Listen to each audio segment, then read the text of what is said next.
അത് കഴിഞ്ഞ് നമ്മൾ രണ്ടാമത്തെ നക്ഷത്രങ്ങളുമായി ബന്ധപ്പെട്ട ക്ലാസ് ആരംഭിക്കുന്നതാണ്. അപ്പൊ എല്ലാവർക്കും ഒരേ സമയം കാണാൻ കഴിയുമോ?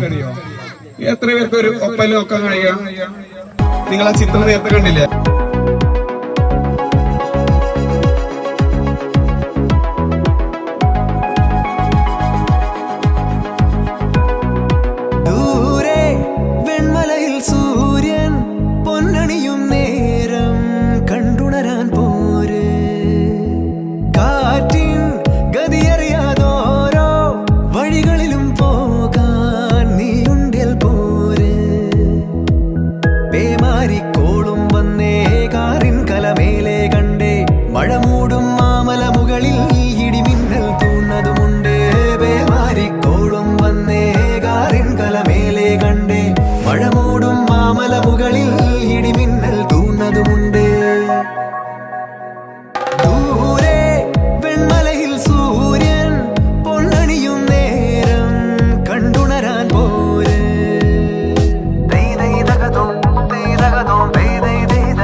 മായാലോകം കണ്ടു രസിക്കാൻ ഏനുണ്ടട തന്തോയം വേഗത്തേരിൽ പാറി നടക്കാൻ കാലഘട്ടത്തിൽ മനുഷ്യർ ഇതെല്ലാം ഉണ്ടാക്കിയത് നോക്കിയാണ്, ആകാശത്ത് നോക്കിയാണ് നമ്മൾ ഇന്ന് ഉപയോഗിക്കുന്ന ഈ വസ്തുക്കളെല്ലാം ഉണ്ടാക്കിയത്.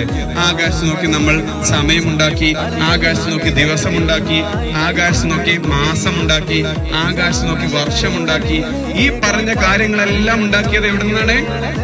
ആകാശത്തിനെ അടിസ്ഥാനമാക്കിയാണ്. എങ്കിൽ എന്റെ ചോദ്യം ഇതാണ്, എവിടെയാണ് ആകാശം? നമ്മളെങ്ങനെ ഭൂമിയിൽ നിൽക്കുന്നത്? ആ കാല് മണ്ണിൽ ചവിട്ടി ഇവിടെ ഈ കുട്ടി നിൽക്കുന്നത് പോലെ ഇങ്ങനല്ലേ നമ്മൾ നിൽക്കുന്നത്?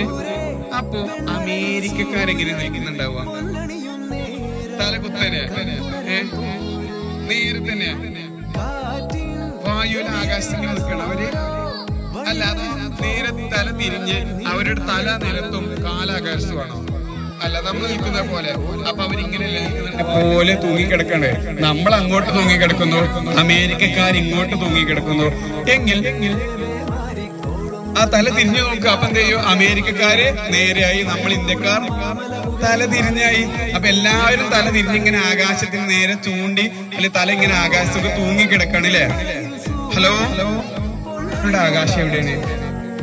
ഇവിടെ നമ്മുടെ ഇന്ത്യക്കാരുടെ ആകാശം ഇവിടെ. വ്യാഴം നേരത്തെ ഇവിടെ കണ്ടത് ഇങ്ങോട്ടായി പോയതായിട്ട് നമുക്ക് തോന്നിയത്. ഭൂമി നമ്മളെ കൊണ്ട് അങ്ങോട്ട് കുറെ പോയി. അപ്പൊ ഇതെല്ലാം അങ്ങോട്ട് പോകുന്നതായിട്ട് നമുക്ക് തോന്നി.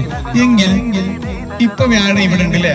ഒരു 12 മണിയായി കഴിഞ്ഞാൽ ഈ വ്യാഴം അവിടെ ഉണ്ടാവുമോ? നമ്മുടെ ആകാശത്ത് ഉണ്ടാവുമോ? ഇല്ല. അതെന്തായിട്ടുണ്ടാവും? അസ്തമിച്ചിട്ടുണ്ടാവും. അപ്പോ ഈ കാണുന്ന നക്ഷത്രങ്ങളൊക്കെ അവിടെ ഉണ്ടാവുമോ? ഇല്ല. അപ്പോഴേക്ക് വേറെ കുറെ നക്ഷത്രങ്ങൾ ഉദിച്ചു വന്നിട്ടുണ്ടാവില്ലേ? വേട്ടക്കാരന്റെ ബെൽറ്റിലെ 3 രത്നങ്ങൾ കണ്ടോ? ഇവിടെ 1, 2, 3 കണ്ടോ? ആ പറഞ്ഞ ബെൽറ്റിലെ 3 രത്നങ്ങളാണ് ഈ കാണുന്നത്. ഇതെന്തായിരിക്കും അപ്പോ? ഒരു ഷോൾഡർ, ഇവിടെ മറ്റൊരു ഷോൾഡർ ഇവിടെ കാണുന്നുണ്ട്, ചെറുതെ മങ്ങി. തല, മറ്റൊരു ഷോൾഡർ, ഇത് ഒരു കാല്, രണ്ടാമത്തെ കാല്, വാള്. കിട്ടിയോ? ചുവപ്പുകാരന്റെ ഈ രൂപം കിട്ടി. ഓറിയോൺ എന്ന് പറയുന്ന നക്ഷത്രക്കൂട്ടത്തിന്റെ രൂപം കിട്ടി. ഇവിടെ ഒരാളെ പറഞ്ഞു ഷോൾഡറിലായി ഇത് നക്ഷത്രത്തിന്റെ കളർ ഏതാ? ചുവപ്പാണ് അല്ലെ? ഒരു ചുവന്ന നക്ഷത്രമാണ് വേട്ടക്കാരന്റെ ഷോൾ. വളരെ ചെറിയ പുള്ളി. തിരുവാതിരയുടെ മൊത്തം വലിപ്പം വെച്ച് കഴിഞ്ഞാൽ സൂര്യനെ കാണാനേ ഉണ്ടാവില്ല. അപ്പൊ ഈ കാണുന്ന തിരുവാതിരയുടെ വലിപ്പം എത്ര ഉണ്ടാവും ആലോചിച്ച് നോക്കുക. ഈ കാണുന്ന പുള്ളി സൂര്യൻ 12 ലക്ഷം ഭൂമികളെ ഉൾക്കൊള്ളുന്ന വലിപ്പമുള്ളതാ. തിരുവാതിര എടുക്കുമ്പോൾ വെറും ചെറിയ പുള്ളിയാണ് എന്നുണ്ടെങ്കിൽ ഈ കാണുന്ന തിരുവാതിര ചെറിയ നക്ഷത്രമാണോ? സൂര്യനേക്കാൾ ഒരുപാട് മടങ്ങ് വലിയ നക്ഷത്രമാണ് തിരുവാതിര എന്ന്